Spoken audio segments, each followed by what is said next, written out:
Notice ફટકારવામાં આવી રહી છે। એફઆરસીના ભંગ બદલ ચાંદખેડાની સાકાર સ્કૂલને નોટિસ આપવામાં આવી। સાકાર સ્કૂલે 30,800 રૂપિયાની જગ્યાએ 39,000 રૂપિયા ફી વસૂલતા નોટિસ અપાઈ છે। વાલીએ ડીઈઓને વધુ ફી વસૂલાયાની ફરિયાદ કરી હતી। ડીઈઓએ સ્કૂલના પ્રિન્સિપાલને હાજર રહી ખુલાસો કરવા આદેશ કર્યો છે। સાકાર સ્કૂલમાં ધોરણ 8માં અભ્યાસ કરતા વિદ્યાર્થીઓ પાસે ફી નિયમન સમિતિ દ્વારા નક્કી કરાયેલ ફી કરતાં વધુ ફી લેવામાં આવી હોવાનો દાવો કેટલાક વાલીઓ દ્વારા કરવામાં આવ્યો છે।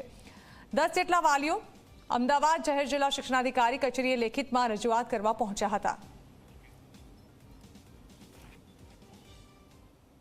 વાલીના કહેવા પ્રમાણે એમનું બાળક જે છે જ્યારે ધોરણ 8માં અભ્યાસ કરતું હતું, ચાલુ વર્ષે 9મામાં છે, ત્યારે એમણે 3 ટર્મ ફી લઈ લીધી। એટલે 2 ટર્મ ફી ને ઉપરાંત એક વધારાની કન્ટિન્યુ બાળક હોય તો એ વધારાની ફી એવી લઈ ના શકાય। માન્ય નક્કી કરેલી ફી જે છે 30,870 છે એફઆરસીની। એમાં વાલીના કહેવા પ્રમાણે 39,000 જેટલી ફી લીધેલી છે। 2 ટર્મ ફી જે છે એ 2,570 થાય, તેમ છતાં પણ વધારાની 2,570 રૂપિયા ફી લીધેલી છે એવું વાલીના દ્વારા એવિડન્સ સાથે રજૂ કરેલું છે। એટલે અમે શાળાને કારણદર્શક નોટિસ આપી છે। સુરતમાં 8મા ધોરણ